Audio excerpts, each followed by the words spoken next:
पहा नवीन एपिसोड्स एकदम add free.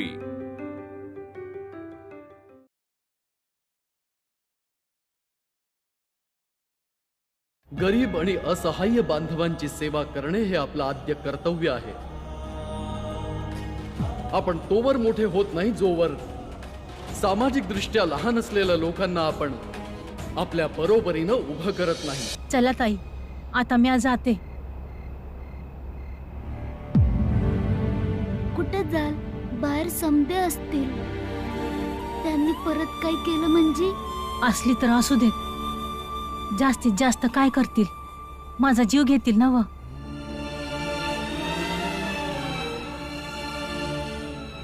आमचा संघ हितच राहावा। आम्ही समदे एकत्र आहोत। आमच्या कुटुंबात तुम्ही पण या ना। नाही न ग, ह्या जर इथे थांबल्या तर यांची समाजातले यांना कधीच नाही स्वीकारणार। नको घेऊ देत, मी जीव देईन पण त्या समाजात परत जाणार नाही।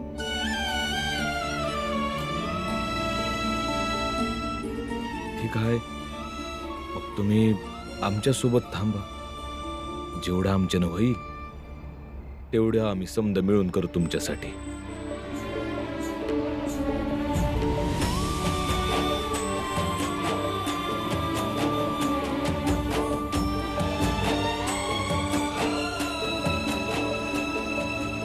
भीम भीम भीम भीम भीम काय झालं बाळा? हा, भीम, तू परीक्षेत पास नाही झालास। काय?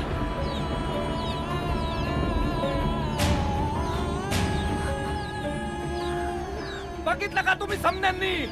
मी सांगितलं होतं ना हो, हे फक्त मोठ्या मोठ्या बाता करत्या, झाला ना हो ना पास।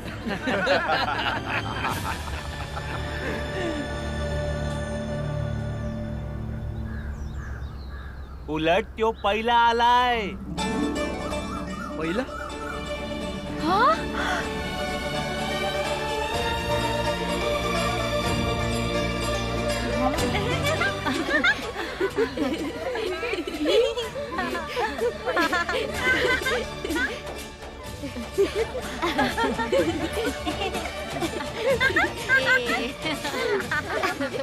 अभिनंदन भीम। अभिनंदन भीम, अभिनंदन। तू शाळेत पहिला आला आहे। दुखण्याला दुर्लक्ष करून आपलं पूर्ण लक्ष परीक्षेत लावलंस आणि त्याचा परिणाम समोर आहे।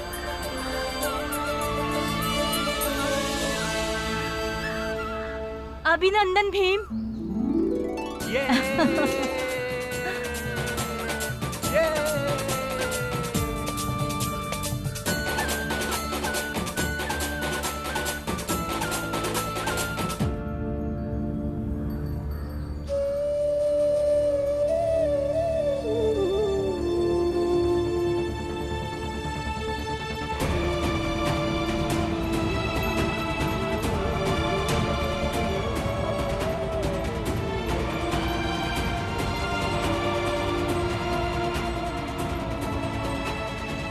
बाळा, हे वाजवणं चुकीचं नाही। आज आनंदाचा दिवस आहे। बाप लेक दोघं मिळून वाजू की।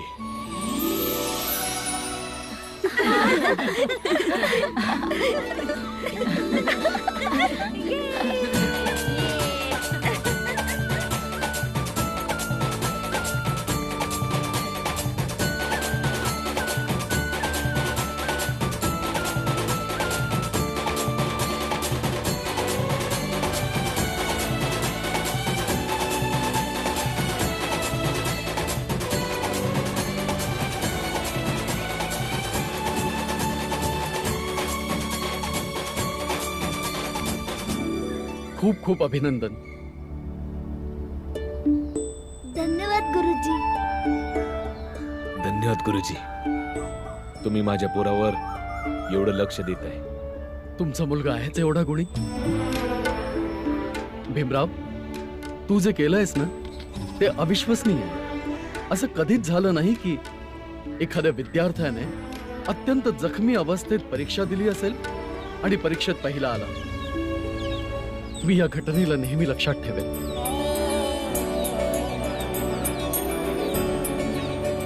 मग गुरुजी, माझ्या आईला आणि बाबांना मान मिळेल ना? मग मी इंग्रजांच्या भोजमध्ये जाऊ शकतो ना? नक्कीच जाऊ शकतो. तू तुझी योग्यता सिद्ध केलीयस.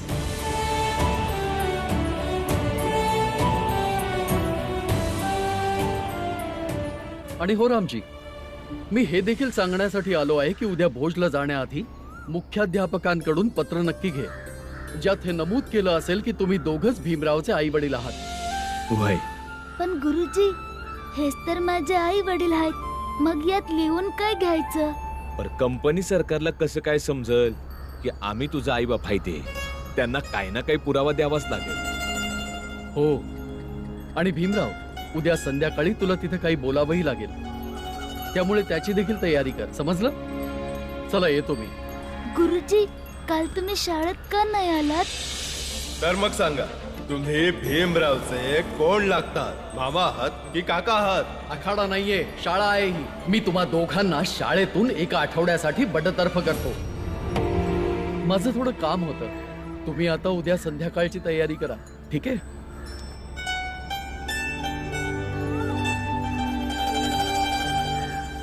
हे लई चुकीचं आहे. फक्त भीम आणि बाबाच का जाणार? आम्ही बी येऊ शकतो ना? वय, आम्ही बी भीमचे भाऊ आहोत ना. वय, मी आता भीमाची बहीण आहे. वय वय, आम्ही बी जाणार आहे. गंग तू पण ना. अख्खं खानदानच जावं, मग बोले इंग्रज सरकारचं राशनच संपू दे. आत्ये, आम्ही काय एवढं खातो का ग?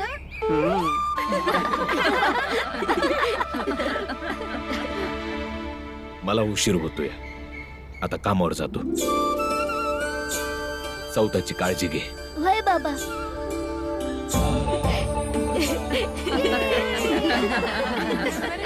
आई जान बरं का भीम.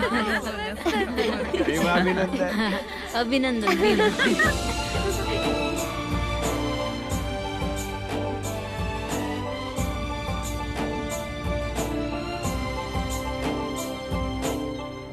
म्हणजे आज बी रामजी येणार नाही. काय सांगू शेठजी, घरात आजारी बायको असली म्हणजे किती त्रास असतो या. हे फक्त तोच सांगू शकतो ज्याची बायको सारखी आजारी असते. आणि अशा परिस्थितीत समध्या घराला सांभाळायचं म्हणजे लय जिकरीचं काम असतं शेठजी. आणि शेठजी, बस आता त्याचं रडगाणं मला नग सांगूस. जा, जाऊन काम कर जा. दर वेळची काय ना काहीतरी नाटक.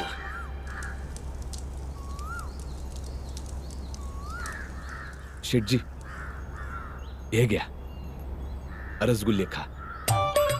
धन्य हायस रामजी, तू धन्य हायस. काय झालं शेठजी? घरी बायको आजारी हाय, पोरांसाठी जेवण बनवायचं, धुनी भांडी करायची, त्यासनी शाळेत सोडून यायचं, हे समद करतोस तू. नाही शेठजी, माझी बायकोच हे समद करते. पण पुरंजन तर. शेठजी, ह्योच तर मोठेपणा हाय रामजीचा. याच्या आयुष्यात किती बी दुःख कष्ट असलं तरी बी जगाला तो सांगत नाही.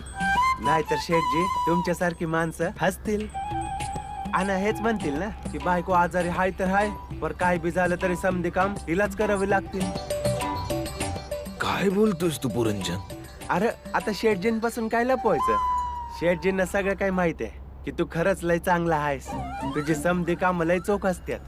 आणि तसं बी लय येळ झाली आता. चल पटापट तोंडावर रंग लावूया आणि कामाला लागूया. चल. अरे थांब थांब थांब, हे रसगुल्ले कशा पाहिजे? शेठजी, माझा पोरगा शाळेत पहिला आलाय, त्याच्याच आनंदात रसगुल्ले वाटतोय. बघितलं शेठजी, मी म्हणलं होतं ना, रामजी एक बाप म्हणून समध्या मंदिर लय आदर्श बाप आहे. तुम्ही बी त्याच्याकडून शिकून घ्या चांगलं बाप कसं बनायचं. रामजी, तू काम थोड्या वेळानं चालू कर, पर मला एक सांग की पोरांना चांगले संस्कार कसे द्यायचे?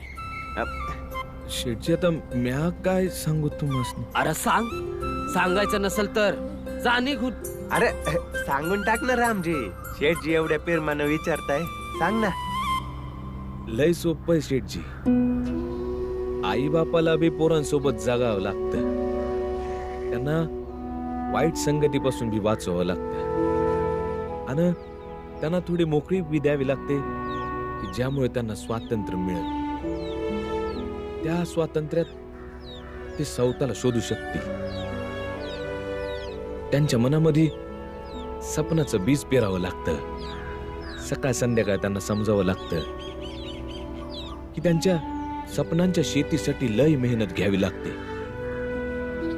त्यांच्या यशापेक्षा जास्त त्यांच्या अपयशात त्यांच्या सोबत उभं राहावं लागतं. त्यांचा आनंद, त्यांचं दुःख, त्यांच्या होणाऱ्या त्रासाला समजून घ्या. मग पोरं बी तुमच्या स्वप्नांना समजून घेतील. बस एवढंच तर करतो म्या. तू खरंच धन्य आहेस रामजी. तू जे काही करतोयस ना ते समध्यासने नाही जमत. आता थोडं काम बी करूयात हा.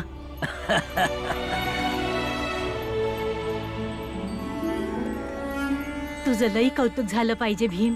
एवढ्या बिकट परिस्थितीत बी तू पैकवाल्यांना आणि श्रीमंत घरातल्या पोरासनी माग टाकून पहिला आलायस बघ. तू बी धन्य आहेस.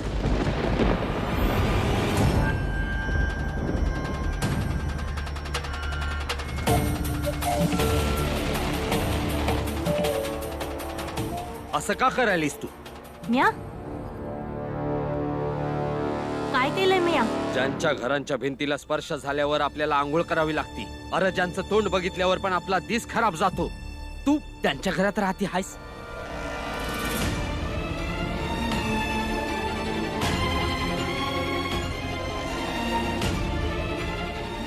निघून जा या घरातून. का उगाच आपली पित्र नरकात घालायलायस? आणि जर तुला या गावात त्रास होतोय तर तुझ्या माहेरी निघून जा. म्या तुझ्या जायची व्यवस्था करतोय. तुझ्या या कुकर्मामुळे समाजाच्या नजरेत आम्ही समधी गुन्हेगार ठरलोय. तू जर या घरात राहिलीस ना तर यो समाज आपल्याला जिथं सोडणार नाही.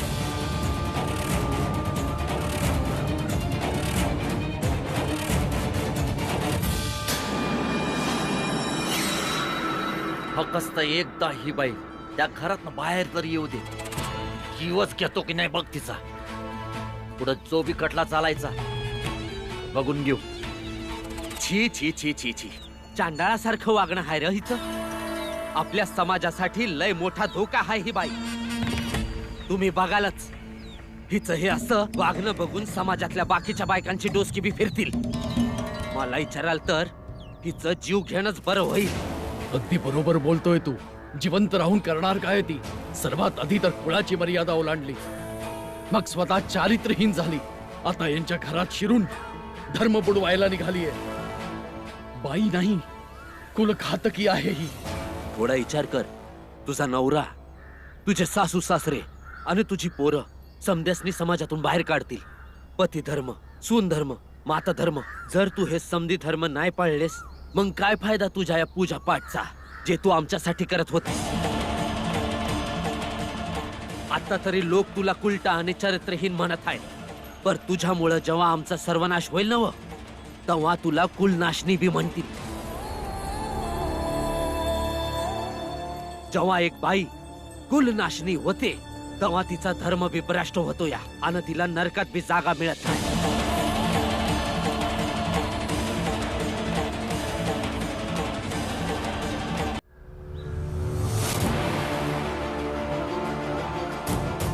म्हणूनच मी सांगायलाय पापाची भागीदार होऊ नकोस. नाहीतर तो परमेश्वर पुढल्या जन्मी मनुष्य योनीमध्ये जन्माला घालणार नाही तुला. मुक्ती मिळणार नाही तुला. भटकत राहशील या मृत्यू लोकात.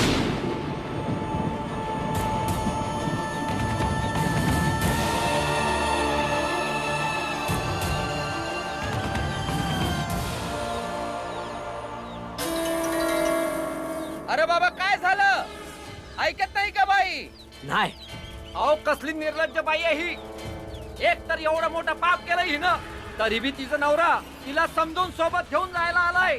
पण तुम्ही बघताय ना कशी नाटकं चालली आहे या बाईची.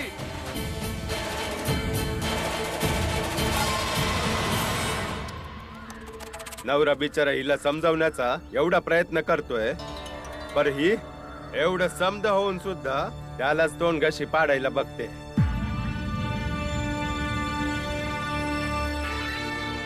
कसली नालायक बाई आहे ही. निर्लज्जपणाचा कळस आहे. ना धर्माची जाण आहे ना समाजाची.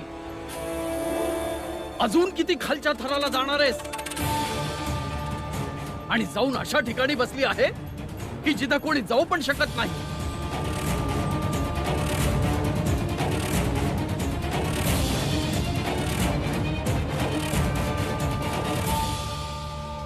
म्या काय बोलतोय ते ऐक. म्या लगीन करून आणलं होतं तुला आणि वचन दिलं होतं की तुझं रक्षण करीन, म्हणून तुला समजवतोय म्या. तू चुकीची होतीस हे समद्यांनी सांगितलं आहे. तुझ्या सोबत इतकी वरीस राहिलो म्हणून, तुझा हितचिंतक म्हणून तुला म्या सांगतोय, तू चल इथून.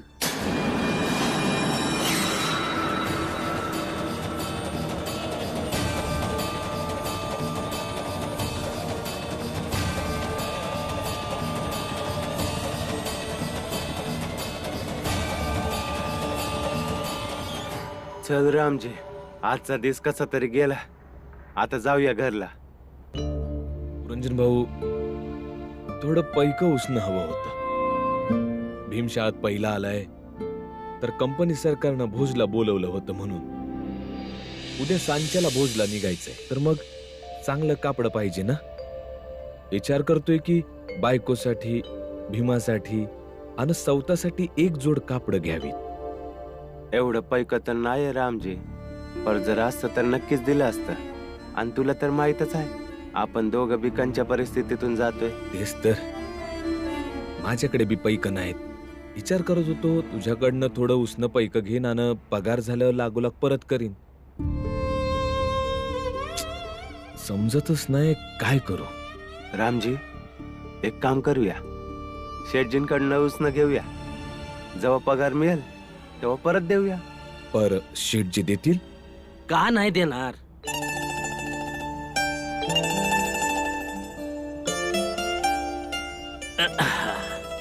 हे घे पैक. कसं आहे, तुझा मुलगा माझा मुलगा. आता आनंदात भोजनाला जायचं आणि परत आल्यावर मला सांगायचं की म्या माझ्या मुलांचं चांगलं संगोपन कसं करू. धन्यवाद शेठजी.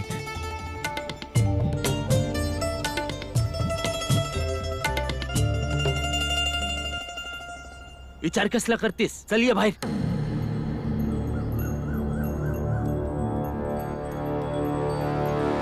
भीमा, भीमा. काकी, आम्हाला बी वाटतंय की तुम्ही सुखरूप तुमच्या घरी जावं. पण जर तुम्हाला तुमच्या नवऱ्यावर विश्वास असेल तरच तुम्ही जा. कारण मला तुमच्या नवऱ्यावर अजिबात विश्वास नाही.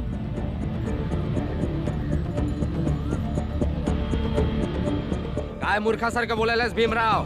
तू हिला माझ्या संग का नाही येऊन देत आहेस? काय करतोयस भीमा?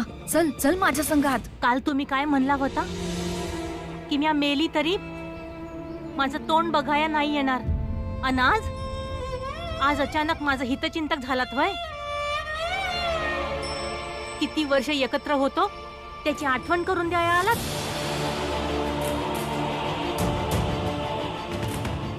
म्या मान्य करते आणि खरंही आहे का तुम्हाला माझी काळजी आहे, कारण की तुम्ही मला लगीन करून आणलीत. पण ही गोष्ट खरी नाही का त्यानंतर तुम्ही मला घरातनं हाकलून दिलं? रातभर गारठ्यात कुडकुडत होते तेव्हा मला यांनीच घोंगडी दिली. पण तुमच्या ह्या समाजानं काय केलं? येऊन माझ्या अंगावर पाणी वतलं. कारण काय, तर आजच्याला गाठून म्या मरून जावी. तेव्हा तुम्ही काय केलं? जेव्हा या समाजानं तुम्हाला धमकी दिली तेव्हा तुम्ही मला समजवाय आलात का म्या इथून निघून जाऊ, म्हणजे तुम्हाला आरामात राहायला मिळेल.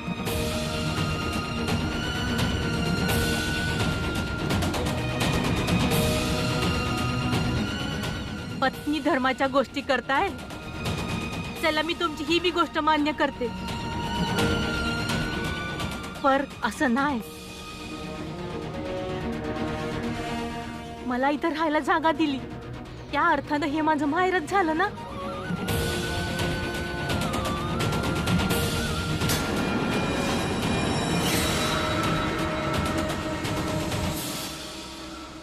मग जसं लग्नाच्या येळी तुम्ही लग्नगाठ बांधून मला घरी घेऊन आला होतात, अगदी तसंच आज तुम्ही परत आत या, परत लग्नगाठ बांधा आणि माझा हात धरून मला हितनं घेऊन जावा.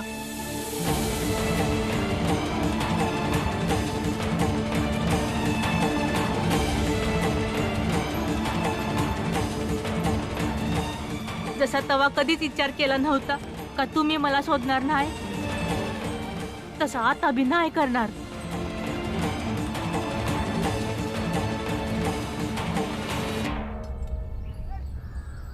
काय बडबड करायलायस तू?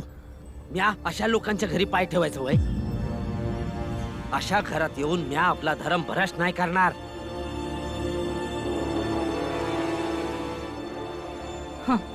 धर्माच्या गोष्टी तुम्ही करताय, मग हा बी एक धर्म हाय. मुलीचं लग्न गाठ बांधल्याशिवाय मुलगी आपल्या माहेरचा उमरा ओलांडू शकत नाही.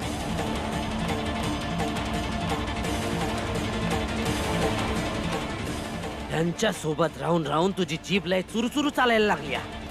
माझ्या संग घरात राहायचीस तेव्हा एक शब्द बाहेर नाही पडायचा, आणि इथं मला धर्म शिकवायलास वय? तुम्हाला जे समजायचं ते समजा. एकतर त्यांचं म्हणणं ऐका, नाहीतर परत माघारी जा.